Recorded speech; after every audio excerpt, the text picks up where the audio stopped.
The world is in chaos. We're divided by politics, we're divided by opinion, we're divided by social media. There's lazy people, there's people that don't care, there's this issue, there's that issue. It's just madness. Well, I think I have a solution.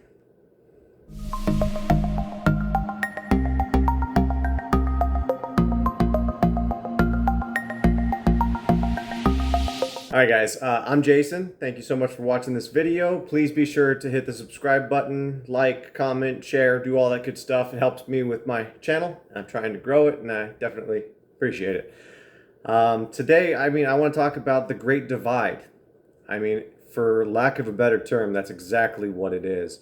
And I want to start out this video by kind of giving respect to our forefathers, because it's actually pretty impressive that a long time ago they had everything kind of figured out, like here's the core things on how you should structure your lives around it. And I'm not saying it was perfect by any means, am I saying that? But it is pretty impressive though, where they're like, you need freedom of speech, you need to, all men are created equal and all that stuff, right? But essentially, the Great Divide is why it's so bad right now, because we're kind of going against what Thomas Jefferson and what Benjamin Franklin and all of our forefathers, all of them, what they all said. A house divided amongst itself cannot stand. And when you think about it, I like to think of it, I'm going to make a funny comparison here, okay? Because when you actually think about politics, or you think about problem solving, the very first thing that comes to my mind is my childhood, which my parents were very dysfunctional and they divorced when I was 5 years old. But the funny thing is that I have a very good vision on dysfunction because of that, right? So that's actually a good thing. So when I see this divide happening with politics, it's like flashback city to my childhood. It's like both parents would rather be right than to do right. That was scary as a kid, because when you're a kid, all you want them to do is love each other. I have these memories of being in the back seat and my parents being in the front seat of the car, and we're driving somewhere and they're just screaming at each other, and it's like when you're coming from that place of anger and emotions, you can't solve problems. When you're more focused on getting your point across than you are about actually fixing the problem at hand, you're in trouble, right? How do you get out of that? Well, take a look around you. That's politics. It's the people. It's the way that it is. Now, I do have a theory on why this happened, okay? And you could totally discredit me because I'm not a psychologist and I'm not any kind of economics professor, and I got it. I'm just telling you from the stuff that I've read and the stuff that I understand, I'm definitely seeing a correlation of where we went wrong and what we could be doing better. Essentially, we are struggling with a thing called cognitive dissonance. Now, we kind of dismiss cognitive dissonance, right, through psychology because it's natural. It happens to all of us. Like, you know what? It happens. And it's funny, too, because you can have so much evidence in your hand and hand it to somebody and be like, look here, black and white. This is bad for you. Smoking's bad for you. But cognitive dissonance will still allow you to think that it's not bad for you in particular, or there's exceptions to the rules, right? And even when there are actually exceptions to the rules, or when you're questioning something that is supposed to be certain and you have information to disprove it, people don't want to hear the new information because they're dead stuck. So I've talked about this in a previous video. I'm going to talk about this a lot more because I'm actually writing a book on the whole concept too, on how you can get along with people and why polarization through marketing works so well. I'm not going to talk about that today. Today I'm talking about the Great Divide and cognitive dissonance. And the reason why cognitive dissonance is so, we'll say, problematic, it's because of the indoctrination of core beliefs. It's as simple as that. I don't want to overcomplicate the whole thing. It's the indoctrination of core beliefs. So it sounds weird to first hear this, right? To first think about it when you try to wrap your mind around critical thinking and you try to actually understand something. How it's okay to have beliefs. We've been told you should have beliefs. Stand strong to your convictions. You should have beliefs. I don't know. I'm not disagreeing with that, but I don't know if I'm agreeing with it either. The jury is definitely out on that one for me because those core beliefs end up causing a lot of problems. Now, again, I'm not trying to judge anybody who has core beliefs, but what I'm saying is from a perspective, okay, from a certain point of view, I'm definitely seeing that when you have core beliefs, it makes you very stubborn. And those people out there that you see that they're kind of flexible, you know, especially when you hear somebody, they're like, I don't know, I don't have a horse in that race. Can't give you my opinion on that. Those people, the unbiased ones, always tend to be a little bit more reasonable, right? They tend to be a little bit more accepting of people because they don't have any emotions invested, because they don't have that core belief. Make sense? So that brings the second point that I was trying to make, is that with cognitive dissonance, you definitely have the core belief, information that you already believe versus new information that opposes that information. And that inner conflict happens inside your head. That's what cognitive dissonance is. And 9 times out of 10, your cognitive dissonance, your core belief is going to win. It's like, I've used the expression like it's two boxers in a ring. The heavyweight champion of the world has home field advantage, all right? The Vegas odds are in the champion's favor. Your core beliefs have a greater chance of winning versus the new information. Doesn't matter what the new information is, okay? Well, also, because of that core belief, we have to defend it. Therefore, emotions end up coming. And I'm going to say this until I'm blue in the face. You cannot solve problems with emotions. If you find yourself being emotional, that's why I love meditation. Because it's allowed me to actually gain my focus and avoid being irrationally emotional. Serious. Like every time I catch myself being emotional, it happens. Happens all the time. Meditation has put me in such a great state of mind, which, by the way, join my 21 Days of Abundance Challenge. It's a whole free meditation course. I have all my links below, jasoninreallife.com. Go join the meditation group, learn what I do, because it's helped me so much. Like, for example, driving down the street in the car. When somebody cuts you off, maybe I'd honk my horn or scream at them, give them the finger. Not anymore. I'm serious. It's like every day I wake up and I do my meditation. I'm coming from a place of peace now, a place of bliss. So because of that balance now that I have, I'm able to handle situations without emotion. And I'm not oblivious to the fact that I still do have emotions. I'm still going to make mistakes. I'm human, okay? It's going to happen to you. You can't even kick yourself when you do it. But that's the beauty of it, is that now when I do it, I'm not kicking myself, because the remorse kind of goes away too, because I'm at peace with myself, right? Like, I know I'm going to have my moments where I make mistakes. And where I used to dwell in that mistake, like I'd say something to somebody kind of backhanded or whatever, and then later that night I'd think about it and it'd eat me up inside. It happens less, you know what I mean? Because I'm actually less likely to do that. So that's the answer. I'm combating cognitive dissonance with peace, with balance, with my core center, with meditation. Spoiler alert, right? I know it sounds funny because a lot of people that don't even want to be in meditation, they consider it to be the ridiculous metaphysical stuff, you know, the hippy dippy stuff. I get it. That was me. 100%. That was me. My ex-girlfriend, when I first met her, she tried to give me a tarot card reading. I made fun of her so much. You know, for the longest time, I'd made fun of anybody that pulled out the horoscope. Like, you know, that was me. I'm not saying I believe in that stuff now, but there's no way in heck I'm going to question it, because now I'm coming from a place of how the heck do I know, right? Which brings me to another point. How the heck do I know?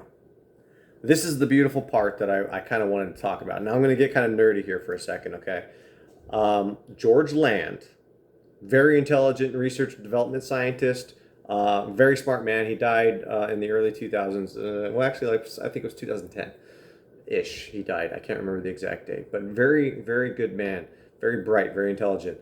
He was hired, him and his research development team were hired by NASA back in the 80s to figure out who their top scientists were. They're like, we know we have the best scientists in the world, but how do we tell which one of the best scientists are the best scientists? How do we know who's the best of the best? What makes them the best of the best? How can we have the screening process? Because basically the IQ test is so flawed, which I'm not even going to get into in this video. So they hired the guy, he comes in, and surprisingly enough, it didn't take very long, and they figured it out. They're like, wow, this was actually a very easy, they surveyed all the scientists, they asked them questions, how they did their processes, and then they found the common denominator. They found the most successful scientists were handling stuff like this, and the least successful scientists were skipping steps, right? And they came to this conclusion that there's two types of thinking that scientists and creative geniuses, the two styles that they think. There's the divergent thought, and then there's the convergent thought. Divergent is all the possibilities, right? It's where your imagination can take you to the stars and beyond, right? And then convergence, like the here and now, it's the realistic. It's where you got to apply it, right? It's like, yes, I could fly like Superman, but the convergence, like, well, can you really fly like Superman without a plane and a cape? Defy gravity?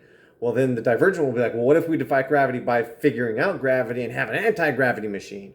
And then the convergence is like, well, can we really build that in this? You see what I'm getting at, right? It's the back and forth. It's divergent and convergent. Well, that was the difference between the scientists.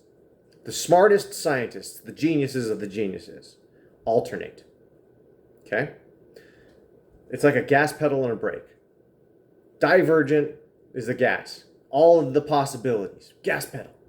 Then you got to apply the brake. It's like driving a car. Convergent. You got to see what's going on. Right? You got to apply the brake. You got to check. You got to test. You got to see what's happening. Right? Okay. Awesome. They figured out what makes a genius, because the people that were struggling with it were doing both at the same time. Right? That's where cognitive dissonance is happening. Because your mind, the reason why you're doing cognitive dissonance is because you're doing both at the same time. Your belief system, which is the convergent, what you already know, versus new information, which is the divergent, and you're fighting. I can't handle it. And it makes you emotional. You get it?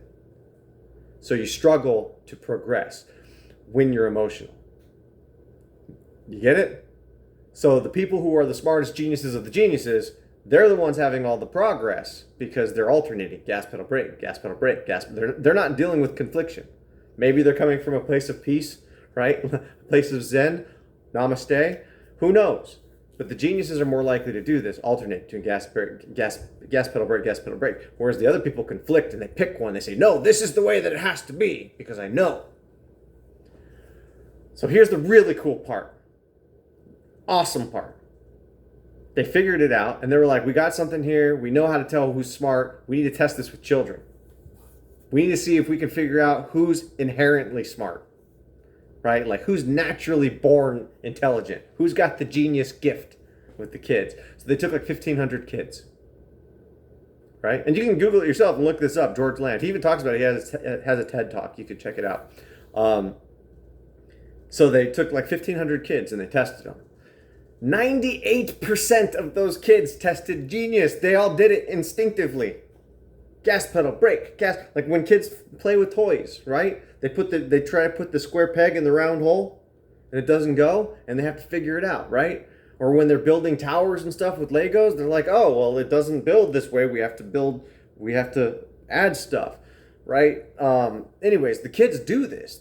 All the divergent stuff. They're like, all right, we can build this giant tower, and then they have to realize and apply it in the convergent. Okay, I can't build this giant tower. Kids do it instinctively. So they did this longitudinal test. They're like, wow, that's impressive. 98% of these kids. We're going to turn it into a longitudinal test and keep testing this group of kids. So they fast forward to when the kids are introduced. It was like 5 and 6-year-olds. The kids were introduced in school. It dropped like 75%. And that I'm a little fuzzy on the actual number. It was something extreme like that, though, where I think it was like somewhere like 25% of the kids were testing genius levels, and the rest of them kind of dipped off in that group. It's like, what? And then every year after that, or every time they tested that group of kid, it kept dropping. By the time they got to 30-year-olds, it was 1% of the 30-year-olds that were testing genius. So the big kind of giveaway here, guys, is that first of all, our school system is teaching us confliction. So I circle all the way back around. Okay, that was my journey that I wanted to take you on, right? I started off with the Great Divide. The world is in chaos. How do we get out of chaos? That's the answer. We're in mental conflict. with cognitive dissonance because of our schools. And then here's like another little piece of information on top of that is that before, when it was kind of working, like in the 80s, we weren't getting bombarded with information. We were only getting the little bit of the information that the school systems gave us. So it wasn't enough conflict. It was a little bit of conflict. It wasn't terrible. It wasn't tearing the world apart. But introduced the information age and the internet and the social media. Now Google and all fake news and real news and information galore, right? You at the push of your button, you got smartphones. You're getting bombarded with information, but the school systems were not prepared to teach us to handle all that information. They're teaching us how to have a conflicted mind. They're not teaching us how to alternate gas pedal brake, gas pedal brake, gas pedal brake. Think about that. Now, I'm going to go ahead and make a very bold claim here that there is a cure, an instantaneous cure for cognitive dissonance. Okay? There's an instantaneous cure. I call it cognitive acceptance because when you accept something, you can't get emotional over it. You're not angry, you're not sad, you accept it. Right? Like the 5 stages of grief, right? You go through depression and anger and all that stuff.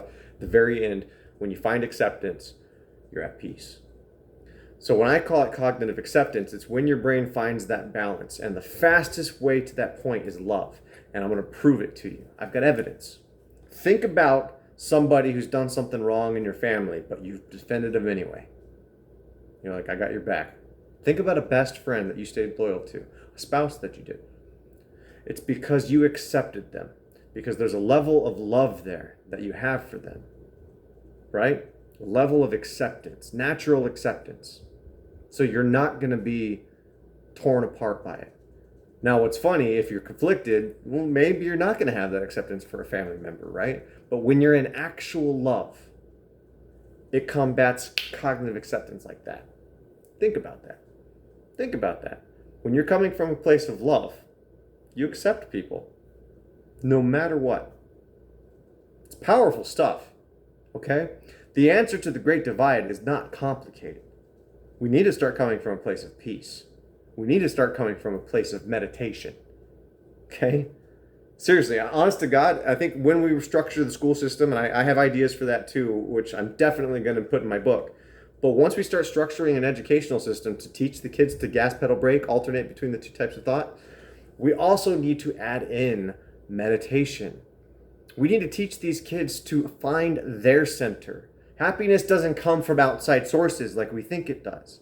We've been programmed to think that happiness comes from something else. Ooh, when I get my Christmas present, I'm going to be happy. Oh, when that pretty girl likes me, I'm going to be happy. When I get $1 million, I'll be happy. That's false. 100% false. Every rich person that's ever got their money, they all tell you this. If you read the books and you hear what they all say the same thing. They're like, you know what? I wish poor people could be rich for a day. Be rich for a year. And they'll find out that money is actually not important. The happiness that you get in life comes from something else. It comes from inside of you. And when you find this level of peace as kids, as children, then there are kids out there. There are functional kids that grow up and they're like so accepting, right? They're like nice people. We love being around those nice people. We're actually like impressed with them. Like, wow, your parents did a great job raising you, because you're so accepting of people, right? They exist. They're out there, and they know how to alternate, right? They're like, well, I can't be stubborn and say this is absolute. I gotta use my brain here for a second and alternate. Well, once we start teaching the kids how to go gas pedal brake, structure the school system to teach them so that they're not conflicted in their thoughts. We're not telling them, you can be anything you want. You could do anything you want. No, don't do it like that. We're teaching them confliction. But once we teach them that structure, plus combined with teaching them how to meditate, how to come from a place of peace inside of them, how could it go wrong? What's the worst that could happen if we try that? Think about that for a second. All right, guys, that's all I got, man. The Great Divide can be fixed. We can do this.